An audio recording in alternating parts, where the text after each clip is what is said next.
love the youth. That's why y'all love me. But a lot of people try to be in the streets, and it's not worth it. Because in the streets, you going to end up either dead or in prison. That's literally, that might sound so cliche, but that's the truth. That's how this shit in every time. So that's why I was telling the shorties when I was out there, like, hey, man, the young guys, man, put the guns down, man. You pointing the guns in the wrong direction, man. Put the guns down, man. It's all about helping your community. That's gangster. Giving back to your family. That's gangster. Raising your kids. That's gangster. Changing your life for the better. That's gangster. You know what I'm saying?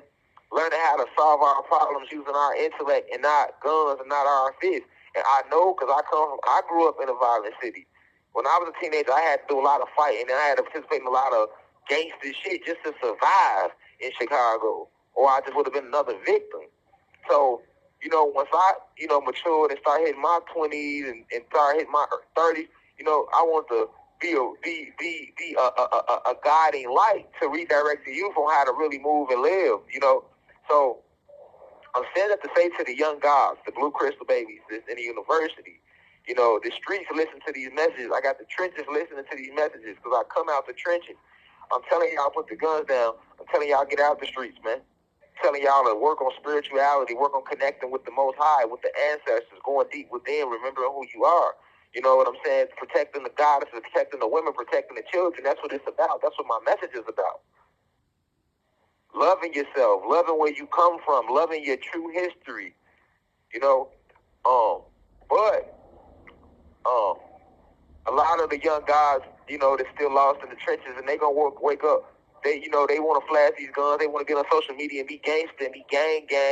But then it's so watered down in the streets because as soon as a motherfucker get locked up, get questioned, you see everybody telling. Niggas snitching. You know what I'm saying? As soon as they get caught, they telling something, and that ain't street. You know what I'm saying? So it's all funny games to the police show up. It's all funny games to the Fed show. Everybody gang. Everybody gangster. Like my young dog said, niggas hollering gang. The folks from get you, man, you gonna tell on the whole gang. You know what I'm saying? Like fact, like everybody hollering gang. They gonna snatch your ass up. You gonna tell on the whole gang. You know what I'm saying?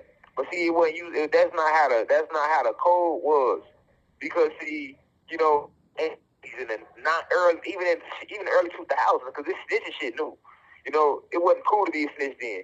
Like even in the I say 2010 on before 2010, 2010s, 2000s, 90s, 80s, 70s on back, nobody really snitched because what are we cooperating with the police for? You got good cops, you got bad cops, but overall, we know the police job is to hurt the community. Even the good cops is not trying to hurt the community. They end up forced to hurt the community because they bosses tell them, hey, if you don't make a certain number of arrests, you're going to lose your job. So now you got this good cop who he may just want to only pull people over that's speeding. He may only want to fight people, arrest people that's selling drugs, but he has a quota to meet.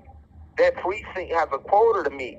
I repeat, that police precinct has a quota to meet because they receive pressure down from the mayor, who's receiving pressure from the governor.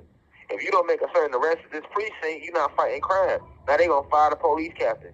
So that's all shit rolled downhill. The police captain gonna tell all his detectives and everybody in his precinct, y'all better bring me X amount of arrests per month, or he gonna be firing them. So that shit rolled downhill, and that's why they be so aggressive like that. These are good cops. Then you got the bad cops, those who abuse their authority. They'll make an arrest, but they won't stop and help an old lady cross the street. But you got those who, they really racist and they use their badge and their guns to try to kill and hurt as many black guys and Latino guys as they can. We have been succumbed to a lot of police brutality within our community as gods and goddesses, aka black and Latino individuals, carbonated beings on this planet. So, and this isn't new. It's been going on since the slavery days. So that's how we actually grew we not talking to the police come from way back because we knew who the enemy was. We don't have any quarrel with the police. We don't have any beef with the police. The police has always had a beef with us. They are being paid to target us. You know what I'm saying? Not protect us. And all we want is to be treated equally, and we can never be treated equally when we're not equal anyway. We gods and goddesses. They human beings. And then even the gods and goddesses that work in law enforcement, they get treated like shit. You know what I'm saying? Shit just rolled downhill, man. It be a lot of politics involved. So I understand the politics, but because there's politics and pressure on the government,